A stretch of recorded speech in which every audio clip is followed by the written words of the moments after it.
इस समय हम देवघर में हैं, बाबा धाम में। हमारे बीच समाजवादी पार्टी जनपद बलिया के प्रवक्ता सुशील पांडे कान जी हैं। सावन का महीना है, सावन मास में जो भीड़ चल रही है कांवरियों की, सुल्तानगंज से जल लेकर कांवरिया पथ होकर देवघर मंदिर की तरफ जाने वाले कांवरिया दिन रात हजारों की संख्या में लोग चल रहे हैं। लेकिन एक बात ज़रूर आती है कि बैजनाथ मंदिर का, बैजनाथ शिवलिंग का, बैजनाथ नगरी का एक पुराना इतिहास बार बार होता है कि बाबा कहाँ से आए, किसने शिवलिंग स्थापित की, क्या इसका इतिहास है, लोग जानना चाहते हैं। है भी, लोग जानते भी हैं। फिर भी हम अपने वीडियो के माध्यम से आपको इतना ज़रूर बताना चाहते हैं कि खासतौर पर नौजवान को, युवा पीढ़ी को, महिलाओं को जो यहाँ आ रही हैं, उनके बारे में ये जानकारी आप ज़रूर ले लें कि बाबा का शिवलिंग किसने स्थापित किया, मंदिर कैसे बना, कहाँ से कैसे हुआ। आइए बात करते हैं सुशील पांडे कान जी से। सर, आपको एक जानकारी है, जैसा आपने आपने किया हमसे कि बैजू नाम का एक व्यक्ति बाबा का शिवलिंग स्थापित किया था, उसका एक पुराना इतिहास है, क्या रहा, कैसे रहा? देखिए, बैजू नाम के जो शिव भक्त थे उन्होंने स्थापित नहीं किया। स्थापना तो यूँ कहिए तो हमारे पुराणों के अनुसार ये हमारे इस शिवलिंग की स्थापना लंकापति रावण ने किया था। भगवान शिव की आराधना करने के बाद, घोर तपस्या करने के बाद रावण कहे कि आपको चलना पड़ेगा हमारे लंका, हमारे राज्य में। शंकर जी प्रसन्न हुए और कहे कि ठीक है, हम आपके साथ चलने के लिए तैयार हैं, लेकिन हमारी भी एक शर्त है कि आप यहाँ से उठाएंगे तो यह शिवलिंग कहीं ज़मीन पे नहीं रखना है, जहाँ आप रखेंगे फिर मैं वहाँ से कहीं नहीं जाऊँगा।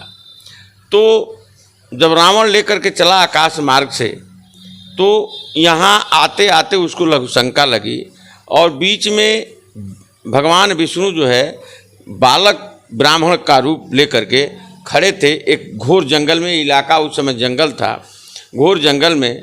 और जब देखा उस बालक को, तो रावण जो है उस शिवलिंग को विष्णु के रूप में, जो ब्राह्मण थे बालक, उनको यह लिंग दे दिया, कहा कि इसको पकड़िए, हम लघुशंका करके आ रहे हैं।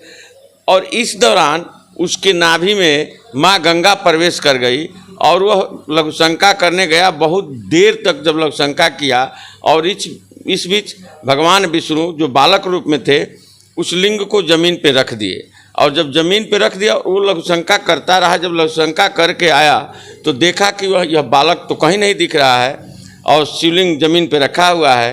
वो पूरा जोर लगाया और शिवलिंग वहाँ से नहीं हिला।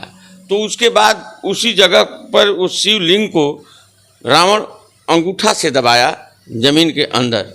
ये बैजू बाबा का जो नाम आता है, वो एक भक्त थे बैजू, जो गाय चराते थे उसी जंगल में, और उनकी गैया जा कर के उसी स्थान पे प्रतिदिन अपना दूध दे देती थी बिना किसी के दूहे।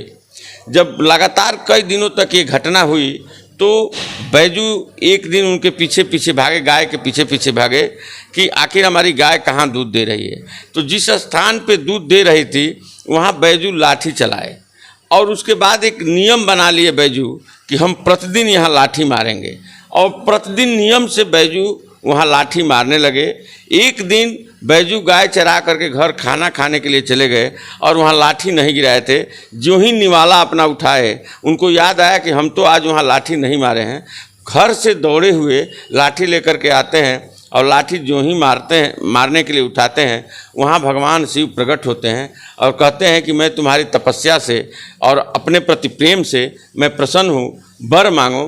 तो वही बैजू मांगे हैं कि आप हमको और कुछ नहीं चाहिए, आप ऐसा करिए कि आप हमारे साथ हमेशा, हमारा और आपका साथ बना रहे। तो वहीं भगवान शिव उनको आशीर्वाद दिए कि साथ ही नहीं रहेगा, बल्कि मेरे नाम से पहले आपका नाम आएगा। आज के बाद मेरा, आपके नाम से मेरी पहचान होगी। और उस समय से ये स्थान बाबा बैजनाथ के नाम से, उसी बैजू भक्त के नाम पर पड़ गया। अब क्या होता है यहाँ पे? यहाँ यूँ तो साल के 12 महीने सुल्तानगंज से लोग जल लेकर के आते हैं, लेकिन सावन महीने में दूर दूर से देश और दूसरे देशों से भी, जैसे नेपाल वगैरह से भी लोग यहाँ सुल्तानगंज से 111 किलोमीटर पैदल नंगे पांव जल लेकर के, वहाँ उत्तर वाहिनी गंगा जो सुल्तानगंज में है वहाँ से लोग जल भर करके और यहाँ लाते हैं और यहाँ जल चढ़ाते हैं। बहुत लोग सो करके भूईपरी जिसको कहा जाता है हम लोगों की भाषा में, उस तरीके से आते हैं। बहुत लोग कांवर लेकर के आते हैं, बहुत लोग पिट्ठू लेकर के आते हैं और एक आस्था है। और इस आस्था के सैलाब में यूँ समझिए कि आप जब देखेंगे तो एक सबसे बड़ी इस जगह मतलब इस सावन मेले की विशेषता ये है कि यहाँ अमीर और गरीब को पहचानना आपके लिए मुश्किल हो जाएगा। सभी लोग एक भेष में होंगे, एक जगह सोएंगे, अगल बगल चौकी पर सोएंगे, ज़मीन पर सोएंगे। अमीर और गरीब बिल्कुल एक समान दिखाई देंगे। इस मेला की सबसे बड़ी विशेषता यही है। सुशील पांडे कान जी को आपने सुना, जैसा उन्होंने बताया, बैजू बाबा के नाम से उस शिवलिंग उस समय स्थापित हुई और आज भी उस शिवलिंग की लाखों नहीं करोड़ों के लोगों की प्रति श्रद्धा है। लोग सावन के अलावा हर महीने में यहाँ जलाभिषेक करते हैं। फिर हम आपसे जुड़ेंगे, तब तक के लिए इतना ही।